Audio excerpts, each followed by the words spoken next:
Okay, Colombia is obviously well known for its coffee. It's probably the most famous product that Colombia produces and has been for a very, very long time. You've all seen the Juan Valdez commercials, and he's a fictitious fella, a fictitious coffee picker, but it's been a popular publicity campaign. It touches our sensitivities. It gives us a kind of a happy feeling and all that. Well, being in Colombia, of course, we have coffee trees, and this here is a typical coffee tree. Now, they'll let them grow this tall. If we were in a coffee plantation, they would probably be breaking them down about this height and bending them over so they could always pick the coffee. A coffee tree, if left alone, will grow 12, 15 feet tall, and obviously couldn't pick the berries. As you can see, coffee grows different from most plants. Most plants will flower, produce their produce, and then they're done.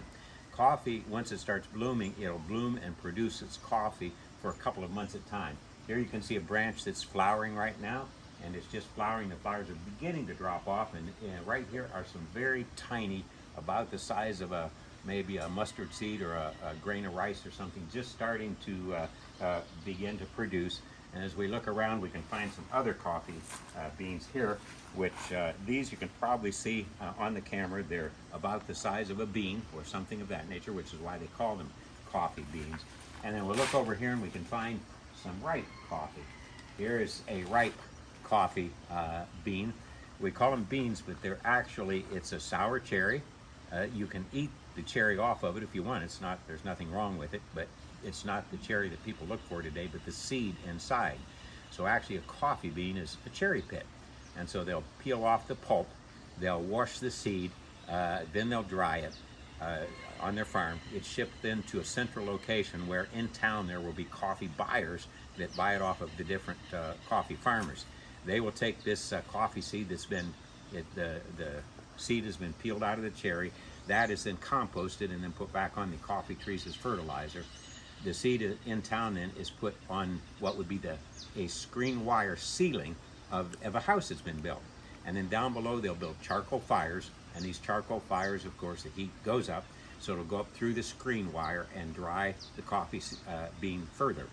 They have equipment and they test the coffee. When it reaches a certain level of humidity, they'll bag it up, and then it's ready to be sold to the coffee buyers who come into Colombia from different countries, Starbucks and the different companies in America and Europe and all that. And they will purchase 10,000 bags, 100,000 bags, whatever, of this coffee. They'll ship it out in semis to the ports, and then from the ports it'll be taken to America. Now, most of the roasting and grinding is done at the final destination. And the reason for that is once you grind the coffee, the oils in it will start to evaporate, and it is actually the oil in the coffee bean that carries the flavor and the aroma. And so if you grind it too long before it's consumed, it'll lose a lot of its flavor. So the green beans are shipped up to the States or Europe or wherever. Once they get to the States, the different companies will buy from these producers, or if the company's large enough like Starbucks, they'll send their own buyers to Colombia to get their coffee, and then they will export it. Once it's in the States, then as it's being sold, they will be roasting it and either grinding it or selling it in the coffee bean to the individuals, and then of course it's in your home that way and you can consume it.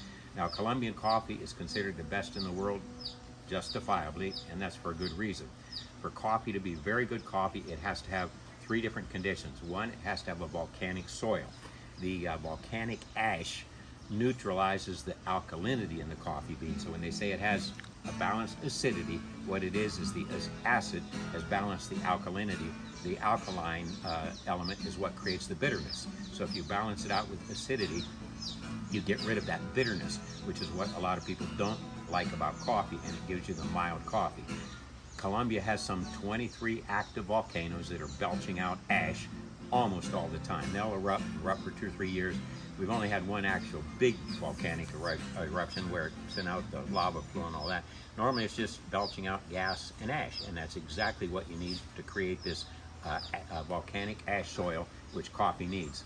The second thing it needs a level of humidity that comes from a mist, not a heavy rain. If you get heavy rains, that'll leach the acidity out and go back to the alkaline coffee, which is bitter.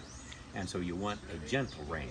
Well, Colombia has 3 mountain chains. The one on the western side blocks the heavy rains from the Pacific Ocean. The one on the eastern side blocks the heavy rains from the Amazon jungle. And the one in the middle gets these gentle, misty rains, which is exactly what coffee needs.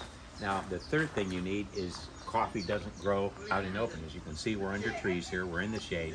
Coffee is an understory bush, so it has to grow in partial shade. Now, if they're having a coffee plantation, they may plant banana plants or orange trees or something of that nature as an overstory, and then they'll harvest the oranges or the bananas or whatever, but you have to have something. Well, the Colombians simply, on this middle mountain chain, they grow all the coffee, and then they'll plant either the oranges or the bananas, and they'll get their shade. And then that's how Colombia can produce. They have almost 500 miles of perfect coffee growing conditions, and no other country in the world comes close to having it. Jamaica has one volcano, Hawaii has one volcano, Costa Rica has 2 volcanoes, Colombia has 23, and it covers this over 500 miles of cool mountain weather, a lot of cloud cover, so it gets the shade, not the heavy sun, the misty rain because the heavy rains are blocked. And so that's what allows Colombia to produce not only the best coffee in the world, but quantities of it sufficient that it can be sold in the entire world market.